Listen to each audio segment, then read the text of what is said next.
Friends, welcome to my channel Saraswati square. आज का हमारा लेक्चर है रिगार्डिंग एंटी एड्रेनर्जिक ड्रग्स। ठीक है, लास्ट लेक्चर में हमने देखा था कि एड्रेनर्जिक ड्रग्स जो है कैटेकोलामीन्स आपकी किस तरीके से वर्क करते हैं अल्फ़ा एंड बीटा रिसेप्टर में लग के, और अल्फ़ा एंड बीटा का हमने डिटेल में हमने देखा था कि किस तरीके से वो अपना फार्माकोलॉजिकल एक्शन शो करते हैं। तो यहाँ पे हम देखेंगे कि अल्फ़ा और बीटा को ये ब्लॉक कर देंगे। ठीक है, तो उसके बाद जो एक्शंस आएंगे, ठीक है, वो इन सारी ड्रग्स का आप बोल सकते हो यूज़ भी आएंगे उसकी वजह से, और साइड इफ़ेक्ट्स भी आएंगे। ठीक है, चलो स्टार्ट करते हैं हम। ओवरऑल आज हम इस लेक्चर में देखेंगे अल्फ़ा ड्रग्स को। ठीक है, alpha blocking agent, alpha blocking agents किसमें, इन एंटी एड्रेनर्जिक। ओके, अगर हम पहले हम ओवरऑल एक्शन देखेंगे। ठीक है, इनका क्या है, तो सबसे पहले हमने अल्फ़ा 1 एक्टिविटी अगर हम देखें तो क्या था, उसमें सारा कुछ इंक्रीज हो रहा था। हार्ट का जो है पेरिफेरल रेजिस्टेंस इंक्रीज हो रहा था, कार्डिक आउटपुट इंक्रीज हो रहा था, कॉन्ट्रैक्टिलिटी हो रही थी, सब कुछ इंक्रीज हो रहा था। तो यहाँ पे क्या होता है कि सब कुछ अब डिक्रीज होगा। ठीक है, अगर कोई अल्फ़ा ड्रग्स लगती है अल्फ़ा रिसेप्टर पे और उसे ब्लॉक कर देता है तो क्या एक्शन आता है। सबसे पहले तो आपका जो पेरिफेरल रेजिस्टेंस है, पेरिफेरल रेजिस्टेंस डिक्रीज। ठीक है, पेरिफेरल रेजिस्टेंस डिक्रीज का मतलब क्या है, पेरिफेरल रेजिस्टेंस क्या है, जो हमारा ब्लड फ्लो है पूरी बॉडी में जो ब्लड फ्लो है वो डिक्रीज हो जाता है। ठीक है, उस चीज़ को हम बोलते हैं पेरिफेरल रेजिस्टेंस आ गई ब्लड फ्लो में। ठीक है, इन आवर बॉडी। तो उसके बाद पेरिफेरल रेजिस्टेंस डिक्रीज होने के बाद क्या हो जाता है आपका pulling of blood in capacitance vessels. क्या होता है कि किस तरीके से पूरी बॉडी में सडनली ही ब्लड फ्लो डिक्रीज हो जाता है, क्योंकि जो कैपिस्टेंस वेसल्स होती हैं, जैसे आपकी वीनस हो गई। ठीक है, ये क्या करती हैं, ये सारा जो वीनस होती हैं जिन्हें हम कैपिस्टेंस वेसल्स बोलते हैं, इनमें बहुत ज़्यादा कैपेसिटी होती है। जो हमारी बॉडी का मोस्ट ऑफ ब्लड होता है, ठीक है, वो वेनस में प्रेजेंट होता है। ठीक है, आर्टरीज में कम ब्लड प्रेजेंट होता है, वेनस में ज़्यादा ब्लड प्रेजेंट होता है। ओके, तो क्या होता है, जो कैपिस्टेंस वेजल्स हैं आपकी, ये पुल कर लेते हैं सारे ब्लड को, उन वेजल्स में बहुत ज़्यादा ब्लड भर जाता है। ठीक है, और उसके बाद क्या होता है, पेरिफेरल रेजिस्टेंस डिक्रीज हो जाता है। जो आर्टरीज वगैरह, आर्टरी क्या कर रही थी, हार्ट से पूरी बॉडी की तरफ ब्लड को लेकर जा रही थी, वो क्या हो गया, अब डिक्रीज हो गया। ठीक है, एक छोटी छोटी सी चीज़ें हैं जो आप देख लो। आर्टरीज क्या करती है, move blood away from heart. ठीक है, किधर लेकर जाती है, टू द बॉडी। ओके, और आपकी वीनस क्या करती है, वीन बोलो आप, वीनस बोलो, move blood towards heart, that will automatically lead to away from the body. ठीक है, ये ऐसा काम है। और वीनस मैंने क्या बताया, कैपेसिटेंस वेसल है।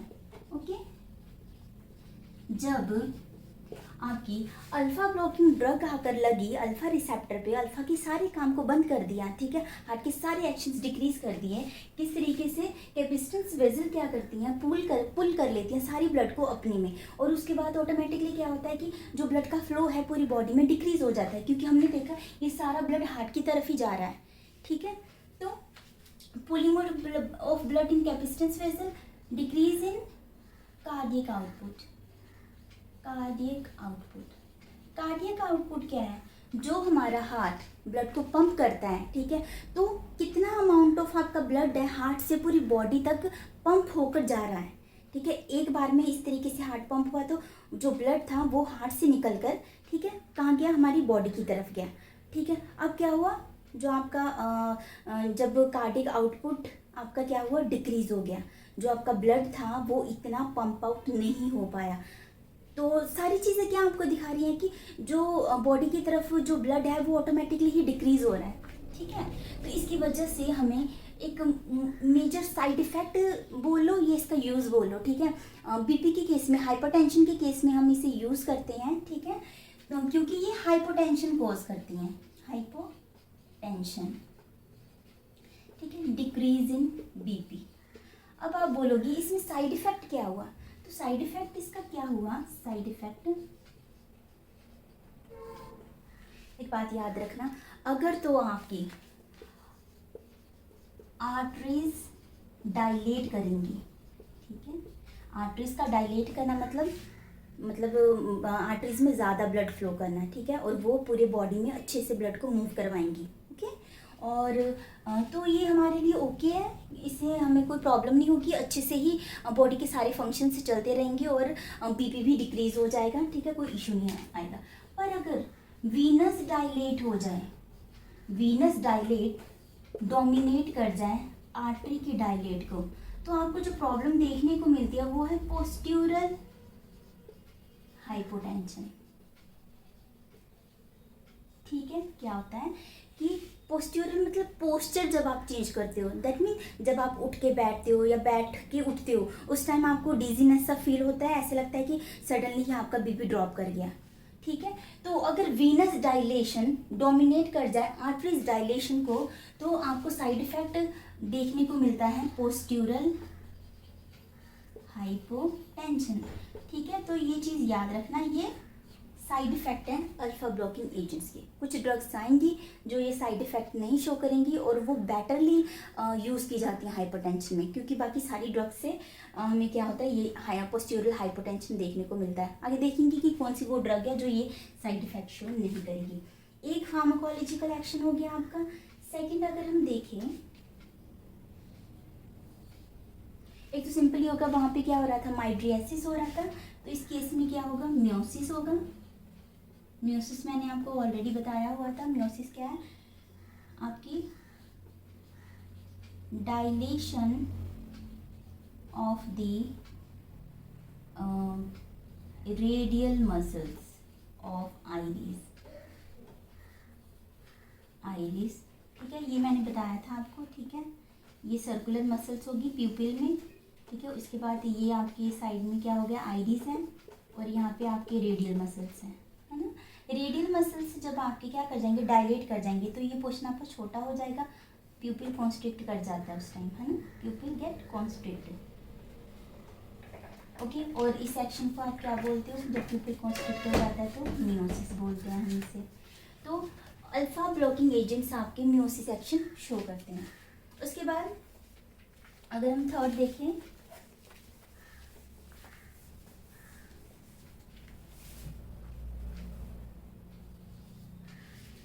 ये ड्रग्स काफ़ी यूज़ की जाती हैं, ये ड्रग्स काफ़ी यूज़ की जाती हैं benign hyperplasia of prostate gland, BHP, ये क्या है, बिनाइन हाइपरप्लेजिया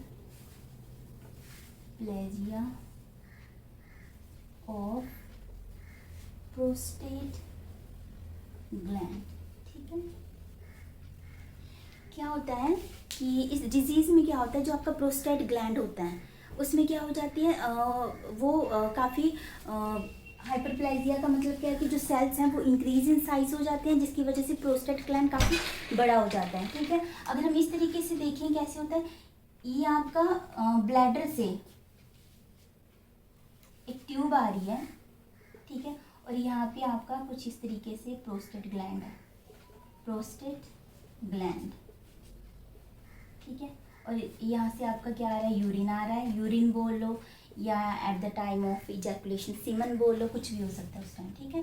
तो अगर प्रोस्टेट ग्लैंड की हाइपरप्लेजिया हो गया, मतलब सेल जो है, सेल एनलार्ज हो गए उस टाइम पे, तो ये क्या करेगा, ये इस तरीके से ये सारा प्रेशर प्रोस्टेट ग्लैंड अंदर की ट्यूब की तरफ डालेगा, तो यहाँ से कोई भी चीज़ जो पास हो रही होगी उसमें प्रॉब्लम होएगी, ठीक है। तो जब प्रोस्टेट ग्लैंड काफ़ी बढ़ जाता है, उसमें स्वेलिंग आ जाती है, तो उस टाइम पे जो यूरिनेशन में काफ़ी ज़्यादा प्रॉब्लम आती है, ठीक है, और पेन भी होती है इसकी वजह से। तो इस चीज़ को जितनी जल्दी ठीक कर लो वो बेटर रहता है। तो आपके जो अल्फा ब्लॉकिंग एजेंट्स हैं, ठीक है। ये प्रोस्टेट ग्लैंड की हाइपरप्लेजिया, क्योंकि बहुत सारे जब कैटेकोलामाइंस रिलीज होते हैं तो उसकी वजह से आपका जो वो हाइपर एक्टिविटी शो करते हैं प्रोस्टेट ग्लैंड में। अगर हम उसी को ही ब्लॉक कर देंगे तो ऑटोमेटिकली क्या होगा, ये चीज़ आपका क्या होगा, नॉर्मल साइज में आना स्टार्ट हो जाएगा। ठीक है, नॉर्मल साइज में किस तरीके से आता है, ये जो ड्रग्स हैं alpha blocking drugs, alpha blocking drugs ये क्या करती हैं, एपोप्टोसिस एक्शन शो करती हैं। ठीक है, यहाँ पे जितने भी सेल इनलार्ज हुए हैं, ठीक है, वो बढ़ गए हैं, उन्हें कम करना स्टार्ट कर देती हैं। ठीक है, उसके बाद क्या हो जाता है, आपकी ये जो प्रॉब्लम है गेट इम्प्रूव। तो इस तरीके से आपका benign hyperplasia of prostate gland में अल्फा ब्लॉकिंग एजेंट्स यूज होते हैं। नेक्स्ट अगर हम देखें,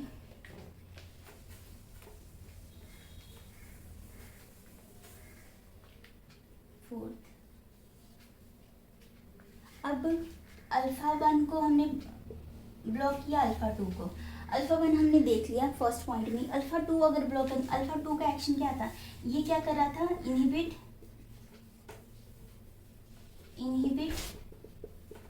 ऑल दी सिंपैथेटिक न्यूरोट्रांसमीटर। ठीक है, तो अगर मैं इस चीज़ को ब्लॉक कर दूं तो क्या हो जाएगा, automatically release of catecholamines increased, और इसकी वजह से हमें टैकीकार्डिया देखने को मिलता है। ठीक है, tachycardia action of the alpha blocking agent due to the alpha 2 blocking action. ठीक है, तो ये चीज़ आपने भूलनी नहीं है। अब नेक्स्ट अगर हम देखें तो ये क्या करती है, इनहिबिट, एक उसमें साइड इफेक्ट में शो हो जाता है, इनहिबिट इजैक्यूलेशन।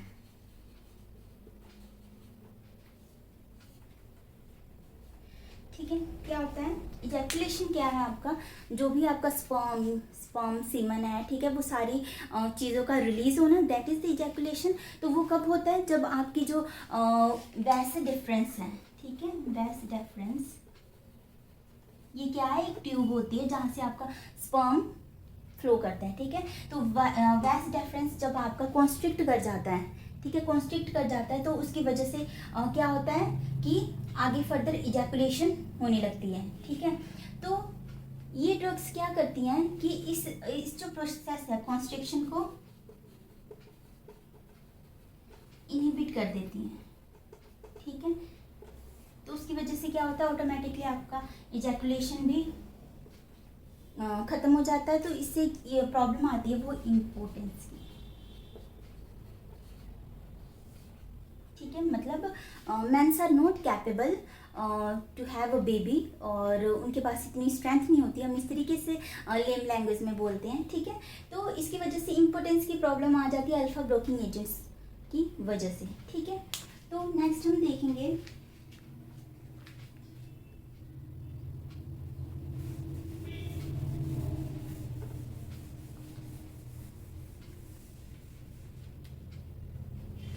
और एक चीज़ है इसमें देखने को मिलती है, जो स्मूथ मसल्स हैं, स्मूथ मसल्स। ठीक है, ये भी एक तरीके से यूरिनरी फ्लो को इम्प्रूव करवाते हैं। हमने एड्रेनर्जिक में देखा था कि वो स्मूथ मसल्स को कॉन्स्ट्रिक्ट कर रहे थे। तो यहाँ पे क्या हो जाएगा, अगर हम अल्फा एक्शन को ब्लॉक कर रहे हैं तो स्मूथ मसल्स गेट रिलैक्स्ड। अब वो स्मूथ मसल चाहे आपके एब्डोमिनल में हो, यूट्रस में हो, ठीक है, तो वो सारे रिलैक्स कर जाएंगे और काफ़ी बेटर महसूस करेंगे। अगर आपको पेन फील हो रहा है, ठीक है, और यूरिनरी में भी इशू आ रहा है, तो इस तरीके से ये अल्फा ब्लॉकिंग एजेंट्स एक्ट करती हैं। अब हम ड्रग्स की तरफ जाते हैं। ओवरऑल हमने फार्माकोलॉजिकल एक्शन तो देख ही लिया है, तो बहुत ईजी है अब ड्रग्स को कवर करना। ठीक है,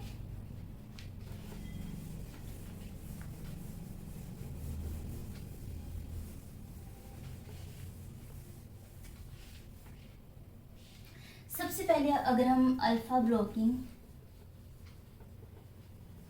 एजेंट में देखें,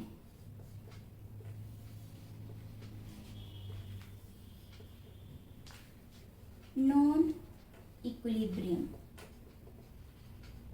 ठीक है, नॉन इक्विलिब्रियम है, ठीक है, ये नॉन कॉम्पिटिटिव भी है, नॉन कॉम्पिटिटिव भी बोल सकते हो, ठीक है, और इरिवर्सिबल एक्शन भी शो होता है, ठीक है।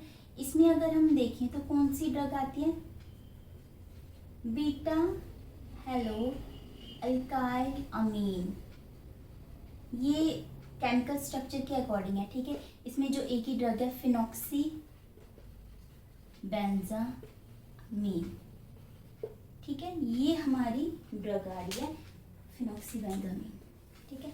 अगर सबसे पहले किसी भी ड्रग की काइनेटिक देख लेते हैं। काइनेटिक की अगर हम बात करें, ये काफी लिपिड सॉल्युबल ड्रग है, लिपिड सॉल्युबल ड्रग, तो इसकी वजह से ये क्या करेगा, आपको पता है ये ब्लड ब्रेन बैरियर को क्रॉस कर जाएगा और आपको नोजिया, वॉमिटिंग, ये सारे साइड इफेक्ट्स भी इस ड्रग्स की देखने को मिलते हैं, ठीक है। और इसके बाद अगर हम इसके मैकेनिज्म ऑफ एक्शन की बात करें, मैंने बोला था कि आपको चीज़ें जो याद रखनी कि कौन से रिसेप्टर को ब्लॉक कर रही है, तो यहाँ पे अल्फा 1 एंड अल्फा 2 दोनों को ही ये ब्लॉक कर रहा है, कुछ स्पेसिफिक नहीं है इसमें, ठीक है, अल्फा 1 एंड अल्फा 2। अब हमें पता है अल्फा 1 को ब्लॉक करेगा तो हाइपोटेंशन होगा, ठीक है, और इसमें भी क्या करेगा, आपका जो वीनस डायलेशन है डोमिनेट कर जाएगा, आर्टरी डायलेशन को डोमिनेट, आर्टरी डायलेशन, ठीक है। तो इसका अगर साइड इफेक्ट देख लें, हमें पता है, अब इजी लग रहा है ना ये करने में, पोस्ट्यूरल हाइपोटेंशन, तो इस पोस्ट्यूरल हाइपोटेंशन की वजह से ही ये काफ़ी देखने को मिला, तो हम फिनॉक्सीबेंजामिन को बीपी के केस में कम ही यूज़ करते हैं। इसका यूज़ किस में है वो देख लेते हैं, ठीक है। और आपको पता है अगर अल्फा 2 में एक्ट कर रहा है तो थोड़ा बहुत टैकीकार्डियल एक्शन आपको देखने को मिलेगा, ठीक है, टैकीकार्डियल एक्शन। अब देखिए कि यूज़ किस में है।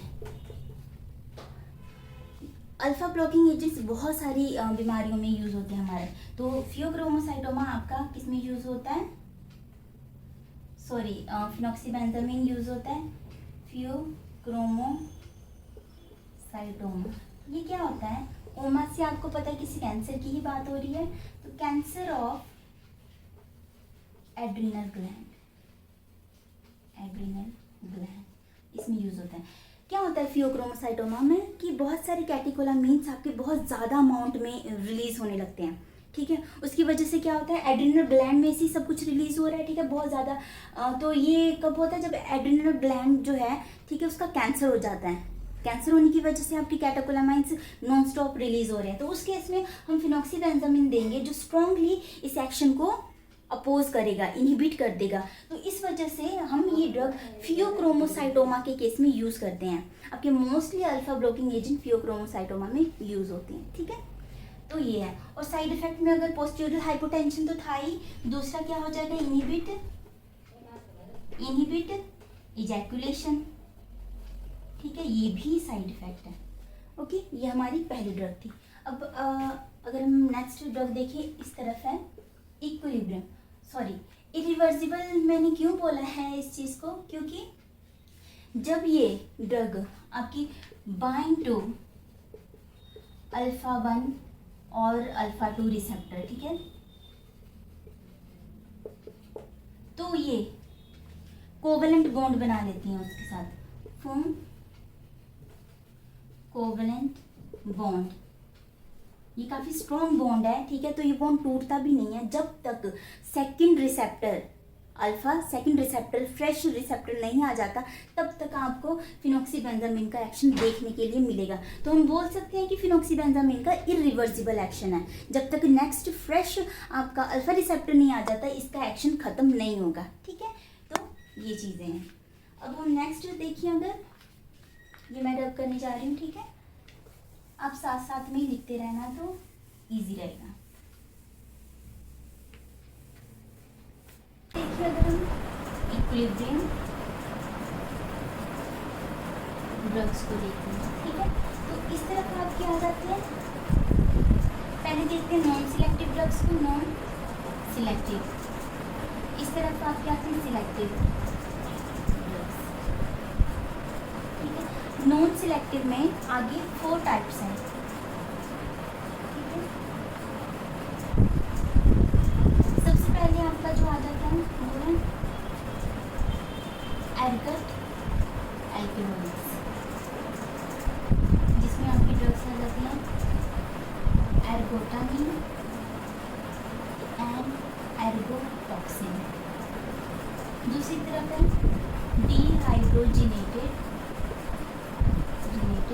पहले देखना एर्गट एल्कलॉइड। इसमें जो आपकी ड्रग आ जाती है वो है सेम एर्गोटामिन एर्गोटॉक्सिन है, ठीक है। हाइड्रोजिनेटेड लिख दो आगे, hydrogenated ergotamine and hydrogenated ergotoxine. Third one है हमारा इमाइडाज़ोलिन, जिसमें आपकी ड्रग आती है इमाइडाज़ोलिन, इसमें आपकी ड्रग है फेंटोलामीन, ठीक है। लास्ट है आपकी मिसलेनियस में है, तो ये है क्लोरप्रोमाज़िन। अब हम पहले इन ड्रग्स को देखते हैं, ठीक है।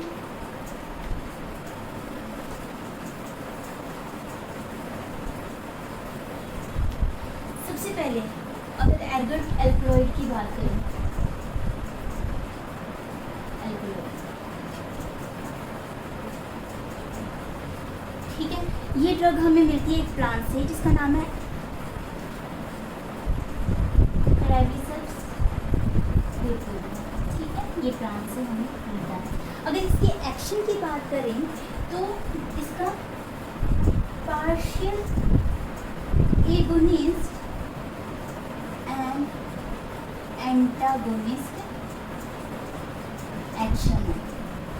अगर आप अल्फा एक्शन की बात करें तो ये पार्शियल एगोनिस्ट भी है, मतलब एड्रेनर्जिक की तरह भी काम करेगा, और आपका पार्शियली एंटागोनिस्ट है, मतलब एंटी एड्रेनर्जिक की तरह भी काम करेगा। तो इसी वजह से ये डीहाइड्रोजिनेटेड ड्रग्स बनाई गई हैं एर्गट की, ठीक है। जैसे इनकी हाइड्रोजिनेशन हो जाती है तो इनका जो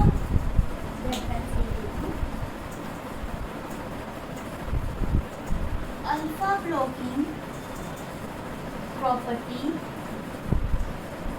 गेट इंक्रीज, ठीक है। ये आपको की पॉइंट है जो याद रखना है। अब एर्गोटामिन जो फर्स्ट हमारी एर्गट एल्कलॉइड से जिसे देखा गया था, इसका मोस्ट ऑफ एक्शन क्या था, एगोनिस्टिक एक्शन ही था, ये याद रखना है, ठीक है। तो इसकी वजह से ये वेजोकॉन्स्ट्रिक्शन एक्शन शो करता है, ठीक है। वेजोकॉन्स्ट्रिक्शन, क्योंकि ये क्या कर रहा है, अल्फा 1 में एज ए एगोनिस्ट काम कर रहा है। हमने देखा था अल्फा 1 एक्टिविटी क्या है, सब कुछ इंक्रीज कर रहा है, that will lead to the vasoconstriction, ठीक है। और अगर हम एर्गोटॉक्सिन की बात करें, ठीक है, तो ये as compare to ergotamine more potent alpha blocking activity. तो अब आपको देखने को मिल रहा है कि एज अ पार्शियल एगोनिस्ट भी काम कर रहा है, पार्शियल एंटागोनिस्ट भी काम कर रहा है, पर जो एंटागोनिस्टिक एक्शन है, अल्फा ब्लॉकिंग एक्शन है, इंक्रीज हो रहा है जैसे हम इनकी हाइड्रोजिनेशन कर रहे हैं, ठीक है। तो ये जो छोटे छोटे पॉइंट्स हैं ये एग्जाम में बहुत पूछे जाते हैं, तो आपको ये चीज़ याद रखनी है। और एक बार ये चीज़ें पता लगी, फिर अब आपको यूजेस पता है, साइड इफेक्ट पता है, ठीक है। हमने फार्माकोलॉजिकल एक्शन में देखा था अल्फा 1 पे एक्ट कर रहा है एज एगोनिस्ट, तो सारी अल्फा एक्टिविटीज़ आ जाएंगी। अल्फा 1 को अगर ब्लॉक कर रहा है अल्फा एक्टिविटी को, तो फिर कौन सी एक्टिविटी आएंगी। तो इस तरीके से एर्गट और इसके आगे के डेरिवेटिव्स यूज़ होते हैं। वैसे इन्हें बीपी के केस में कभी भी यूज़ नहीं किया जाता है, क्योंकि एक तो नॉन सिलेक्टिव भी है, फर्स्ट रीज़न। अगर इनका यूज़ देखें तो हम इन्हें मोस्टली माइग्रेन के केस में यूज़ करते हैं, ठीक है। किस केस में यूज़ करते हैं, माइग्रेन। माइग्रेन में क्या हुआ होता है आपका, थोड़ा सा बता देती हूँ, इजी रहता है। माइग्रेन के केस में जो ब्लड वेसल्स हैं ब्रेन की, वो डायलेट कर जाती हैं, ठीक है। डायलेट कर जाती हैं तो ब्रेन में जो ब्लड है बहुत ज़्यादा फिल हो जाता है, ठीक है, जिसकी वजह से हमें हेडेक या माइग्रेन अटैक आने लगते हैं, ठीक है। बहुत ज़्यादा ब्लड भी ठीक नहीं है, ठीक है, ब्रेन के लिए। एक हर चीज़ की आपको पता है एक लिमिट हो तो सही रहती है, ठीक है। तो अब हमें पता है ये एर्गट ड्रग क्या करेगी, ये वेसल्स को कॉन्स्ट्रिक्ट कर देगी, ठीक है, वेसोकॉन्स्ट्रिक्शन। तो क्या हो जाएगा, रिलैक्स इन माइग्रेन, ठीक है। तो माइग्रेन में यूज़ करते हैं इस ड्रग को। दूसरा यूज़ किस में, कॉन्स्ट्रिक्शन एक्शन की वजह से एज ऑक्सीटोसिक भी यूज़ किया जाता है ड्यूरिंग द लेबर, प्रेगनेंसी के दौरान जब लेबर पेन होना स्टार्ट होता है, ठीक है, ताकि ज़्यादा ब्लड लॉस ना हो, ठीक है। तो ये कॉन्स्ट्रिक्शन करवाता है। अब हमें पता है कॉन्स्ट्रिक्शन होगी एक बार तो ब्लड फ्लो वहाँ पे कम हो जाता है, तो ब्लड लॉस कम हो जाता है, ठीक है। तो इस वजह से ये ड्रग एज ऑक्सीटोसिक भी यूज़ होती है। तो ये ओवरऑल थी एर्गट के यूज। अब अगर हम नेक्स्ट बात करें इमाइडाजोल,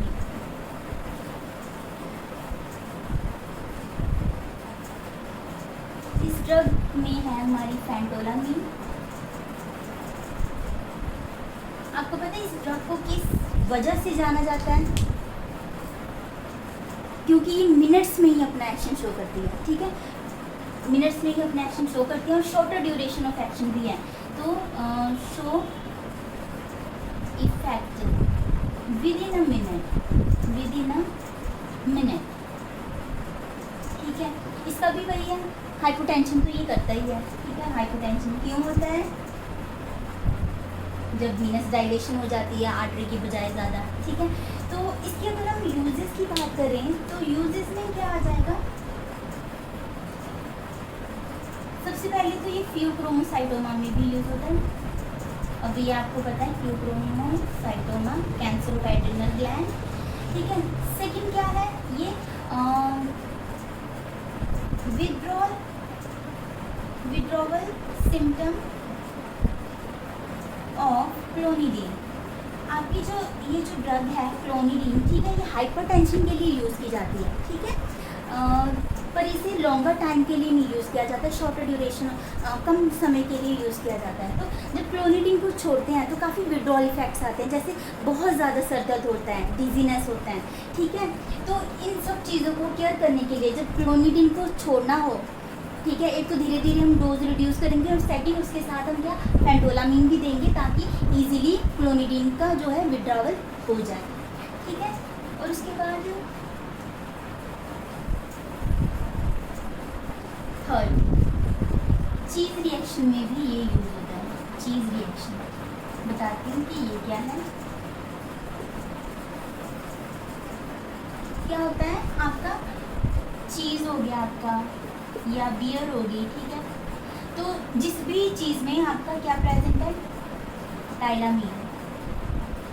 हमने जब सिंथेसिस देखी थी कैटेकोलामीन्स की, हमने देखा था टायरोसिन से ही सारे नोरेपिनेफ्रिन, एपिनेफ्रिन, डोपामिन सब बने थे। तो टायरामीन भी टायरोसिन से ही है, ये भी एक कैटेकोलामीन है, ठीक है, टायरोमीन, ठीक है। तो अगर आप टायरामीन ले रहे हो, चीज़ खा रहे हो, बहुत ज़्यादा अमाउंट की चीज़ खा लिया आपने, पर आप एंटी डिप्रेसेंट या फिर आप तो क्या ले रहे हो, एंटी पार्किंसन ड्रग ले रहे हो, जो कि क्या है, माओ इनहिबिटर, आईसी इनहिबिटर ही है, ठीक है। ये क्या है, मोनो अमीन ऑक्सीडेज, ठीक है। हमने सिंथेसिस में देखा था जितने भी कैटेकोलामीन्स आते हैं, ठीक है, उन्हें इनएक्टिव मेटाबोलाइट में मतलब डिग्रेड जो करता है माओ करता है, ठीक है। तो अगर आप ये दे रहे हो, आपका टायरामीन मतलब आपका ये ड्रग भी साथ में दे रहे हो, ठीक है। मतलब अगर मान लो कि मैं नॉर्मल पेशेंट हूँ जिसने चीज़ खाया, ठीक है, तो इजीली क्या होगा, टायरामीन मेरी बॉडी में मोनोमाइन ऑक्सीडेज प्रेजेंट है, वो टायरामीन को क्या करेगा, मेटाबोलाइज कर देगा, इजीली वो इनएक्टिव मेटाबोलाइट में कन्वर्ट होगी, यूरिन से निकल जाएगा, एग्जैक्टली। पर अगर मैं माओ इनहिबिटर ले रही हूँ तो मेरा तो टायरामीन क्या होगा, मेरा टायरामीन डिग्रेड नहीं होगा, मेटाबोलाइज नहीं होगा, तो क्या होगा, आपके जो कैटेकोलामीन्स हैं बहुत ज़्यादा बॉडी में बढ़ जाएंगे। एक तो आप पहले ही माओ 1 इनहिबिटर ले रहे हो, ठीक है, माओ इनहिबिटर ले रहे हो, ऊपर से बहुत ज़्यादा टायरामीन कंज्यूम कर रहे हो, तो कैटेकोलामीन्स जो है बॉडी में बहुत ज़्यादा इंक्रीज हो जाएगा, ठीक है। और हमें पता है एक बार कैटेकोलामिन बहुत ज़्यादा बढ़ गया तो हाइपरटेंसिव क्राइसिस, हाइपरटेंसिव क्राइसिस हो जाएगा, क्योंकि हार्ट की सारी एक्टिविटीज़ बहुत ज़्यादा शूटअप हो जाएंगी, बढ़ जाएंगी, ठीक है, और वो बहुत ज़्यादा डेंजरस है। तो उस केस में आप फेंटोलामिन दे सकते हो, ठीक है। तो फेंटोलामिन इज़ यूजफुल। कौन सी ड्रग आपकी? फेंटोलामिन, ठीक है। ये याद रखना है, short effect with in a minute, ठीक है। इतनी इमरजेंसी केसेस में ये विद इन अ मिनट ही अपना इफेक्ट शो कर देगा, ओके। अब एक और बहुत ज़रूरी चीज़ है, वो देखते हैं क्या। जो आपका फेंटोलामिन है अल्फ़ा 1 एंड अल्फ़ा 2 पे एक्ट करता है, ठीक है। तो इसी वजह से ये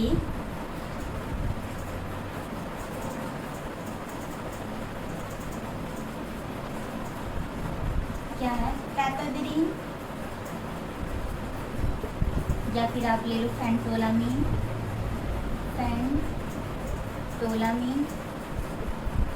इंड्यूस्ड फिनाइल इरेक्शन। क्या होता है कि आपका जैसे कि कई बारी मेंस में प्रॉब्लम आती है कि वो जो पेनिस है वो इरेक्ट नहीं हो पाती है, ठीक है। तो उसकी वजह से क्या है, बहुत सारी सेक्सुअल डिसअपॉइंटमेंट्स होती हैं, ठीक है। तो ये भी बहुत बड़ी प्रॉब्लम है, ठीक है। तो उस केस में पैपावेरिन के साथ फेंटोलामिन दिया जाता है। ये दोनों ड्रग्स क्या करती हैं, ये दोनों ड्रग जो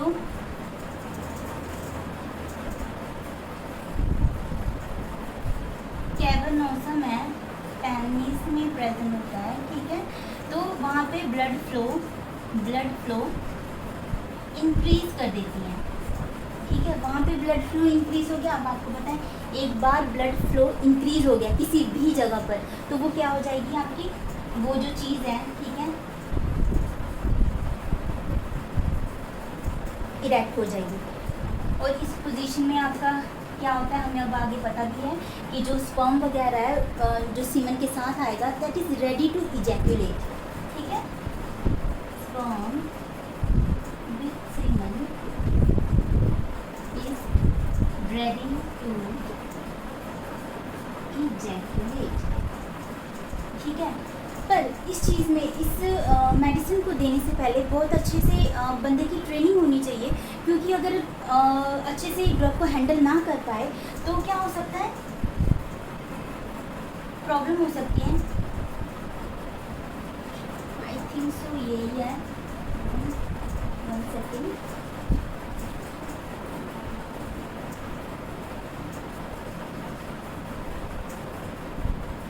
यस, यही है। तो ये आपकी प्रॉब्लम देखने को मिलती है। ये क्या है कि आपका कंटिन्यूस इरेक्शन ऑफ पेनिस, ठीक है। तो ये भी प्रॉब्लम कॉज हो सकती है, ठीक है। तो कंटिन्यूसली क्या हो सकता है कि इरेक्ट हो जाएगा पेनिस आपका।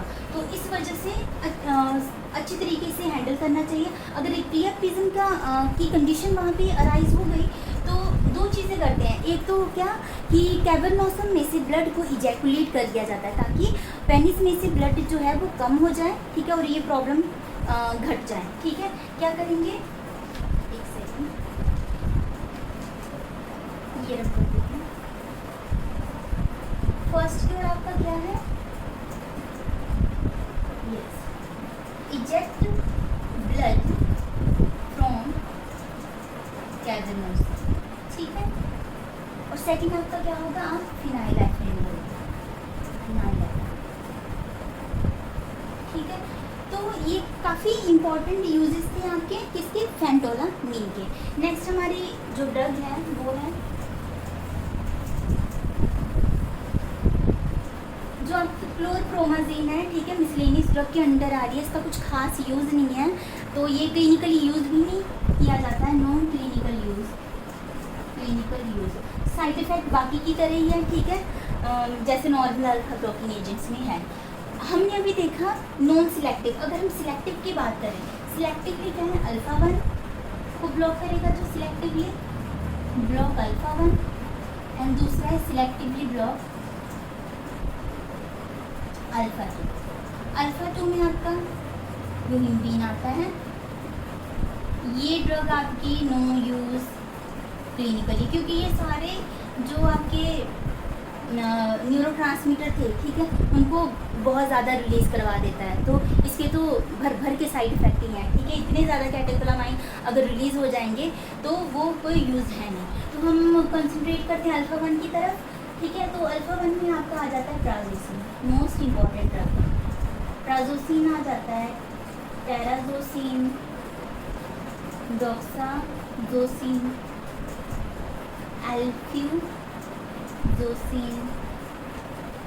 टैमसिलोसिन, ठीक है। ये मैं रब कर देती हूँ हमारी, क्योंकि लास्ट कैटेगरी है ड्रग की अल्फा में।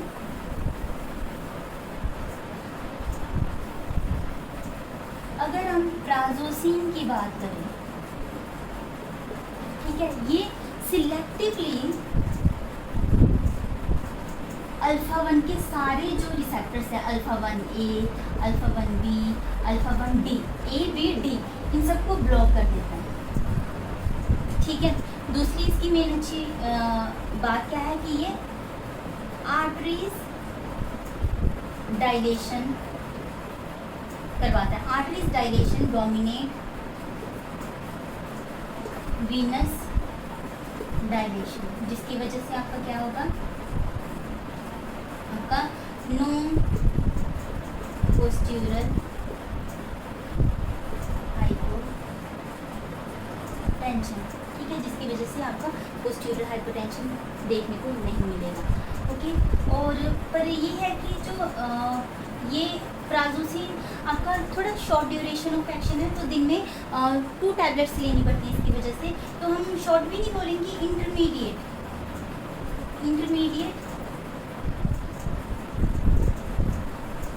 Duration of action of duration बोलो, ठीक है। तो ये यूजेस किस किस में होंगी, ये आपकी सबसे पहले जो इसे यूज़ किया जाता है हाइपरटेंशन के केसेस में, ठीक है। हाइपरटेंशन बीपी में ये बहुत अच्छे से यूज़ किया जाता है। कंजेस्टिव हार्ट फेलियर के केस में यूज़ किया जाता है, ठीक है। उसमें भी ये सिलेक्टिवली अपना एक्शन शो करता है और जो हार्ट फेलियर के जो सिम्टम्स है उसे थोड़ा सा मिनिमाइज करने में हेल्प करता है। और आपका फियोक्रोमोसाइटोमा में तो हो गई जो फियोक्रोमोसाइटोमा, ठीक है। और अगर इसके अलावा हम देखें तो हाँ, और एक इसका एक्शन है, ये अल्फा 1A, 1B, 1D को तो करता है, ठीक है। यहाँ पे बता देती हूँ, ये इनहिबिट करता है, इनहिबिट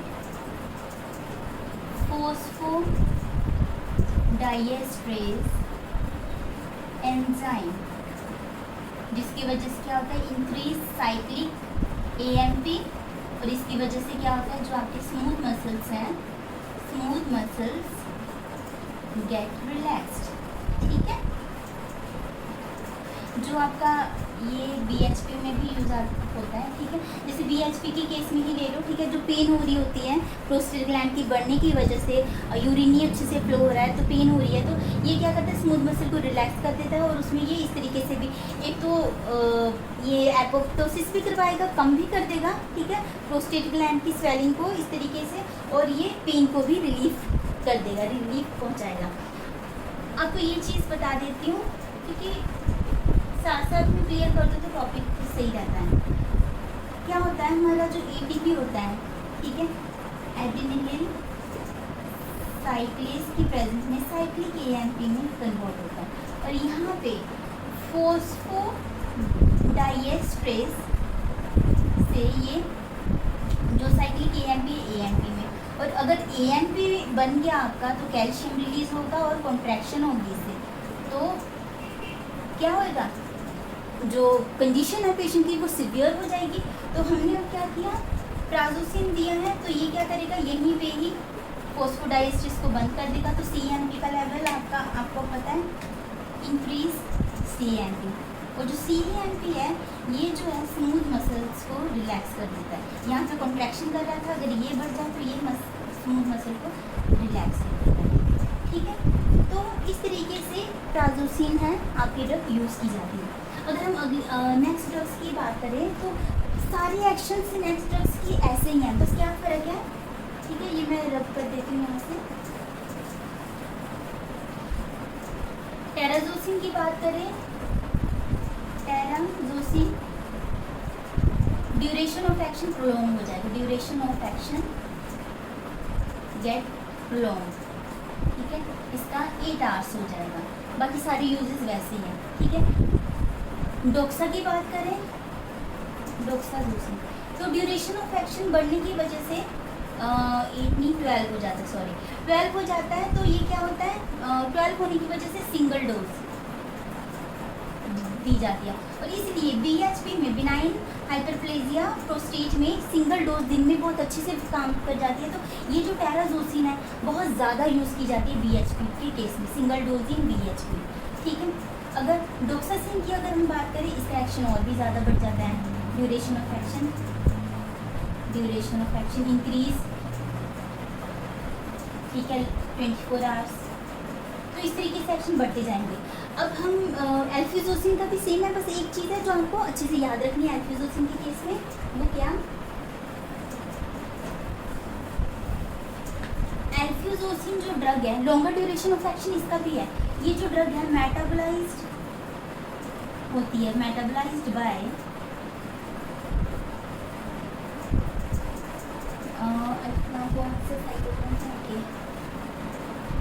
ठीक है, मेटाबोलाइज होता है इसकी वजह इससे। ठीक है, पर आपकी जो ड्रग्स हैं जैसे कीटोकोनाजोल सॉरी या एरिथ्रोमाइसिन, ये इसको इनहिबिट कर देती हैं। तो अब इनहिबिट कर देंगे तो क्या होगा, एल्फिज़ोसिन नो मेटाबॉलिज्म ऑफ एल्फिज़ोसिन,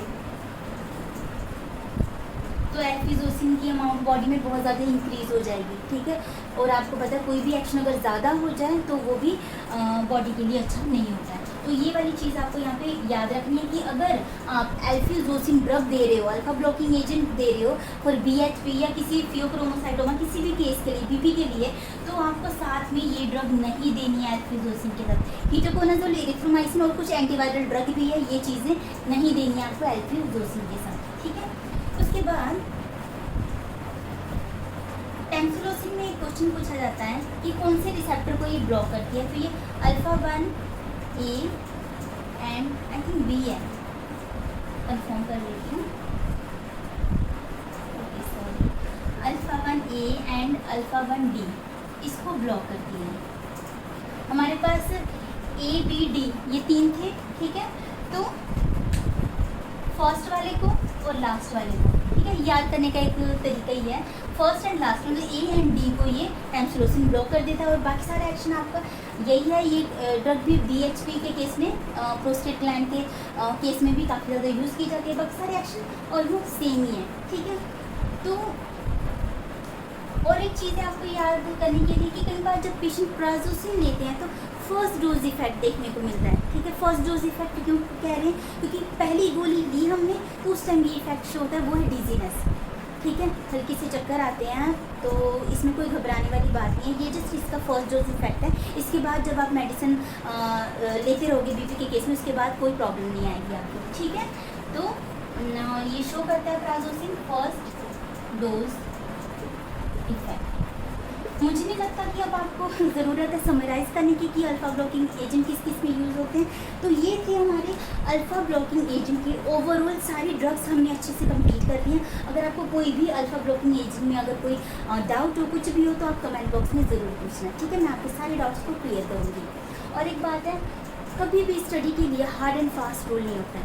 ठीक है, जब भी आपको हो कि स्टडी अब स्टार्ट करनी है, करो स्टार्ट, अच्छे से स्टार्ट करो, वो चीज़ एक ना एक दिन काम ज़रूर आएगी। ठीक है, तो सारी चीज़ों को आप अच्छे से, जैसे छोटी छोटी चीज़ें हम करते हैं, आर्टरी डायलेशन क्या है, वीनस डायलेशन क्या है, पेरिफेरल रेजिस्टेंस क्या है, साथ साथ में छोटे छोटे डाउट को क्लियर करते जाएं। और यही चीज़ मैं अपनी लेक्चर में भी करने की कोशिश करती हूँ, ठीक है, ताकि आपको लॉन्ग टर्म तक ये चीज़ें याद रहें।